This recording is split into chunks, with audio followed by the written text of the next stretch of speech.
Here we report on the construction of the yoga terrace. But first, it's about the attic.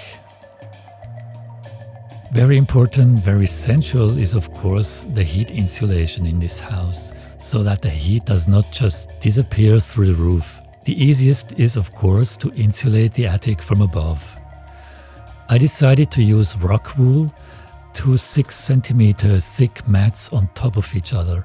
Of course, this is not the most ecological material, but at least I didn't want to use such a poly-something material.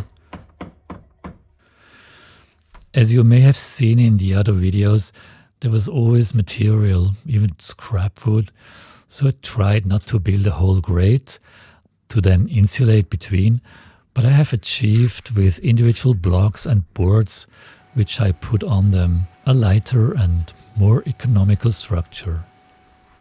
First, I still had to put plastic sheeting under the roof stone plates at the top. Before, in fact, I had to remove all the dust from the floor, which was at least 30 centimeters. I had to shovel it all out. This dust not only gets in between the individual stones, but also comes from the stone itself. Over the years, very fine dust trickles in, perhaps loosened by the wind or even if you just touch the stone.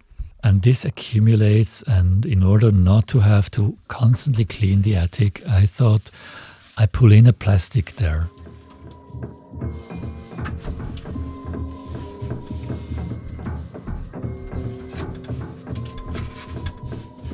And here you can see a bit of patchwork.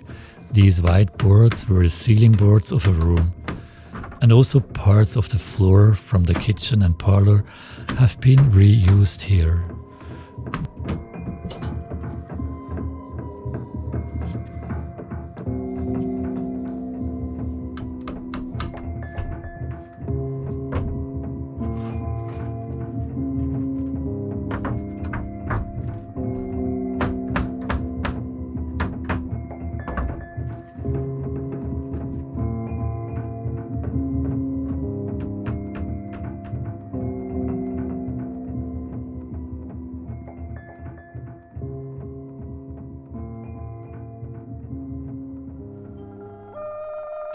We actually built a yoga patio as the very first, let's say, big deed.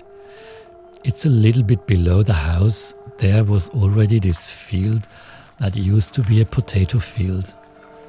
We thought it was a bit of a pity that so close to our house only potatoes were planted.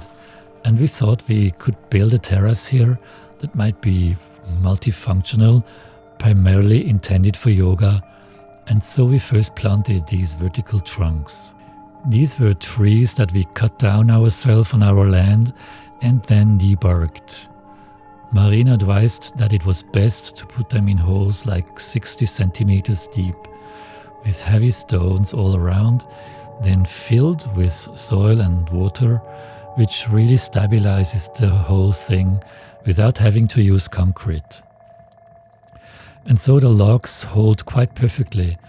Then above that we put cross beams attached to the wall and to these vertical logs. The rest of the material we bought new. We got 3 centimeter thick larch wood in the sawmill and these absolutely monstrously heavy beams for the foundation, all carried through the village. Pierino, the 95-year-old village elder, advised us to walk only half the way at a time and deposit the beams there and rest while walking back to the piazza, and then load a new one there. But still, that was easily the hardest work I have probably ever done.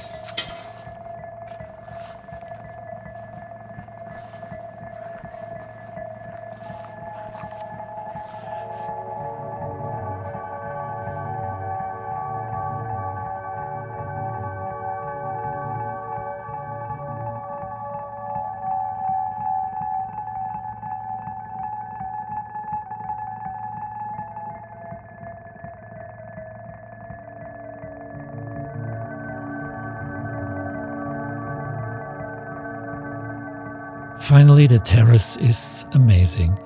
and to do yoga on it, or even just to read, to lie down where you see nothing more of the village, especially in summer.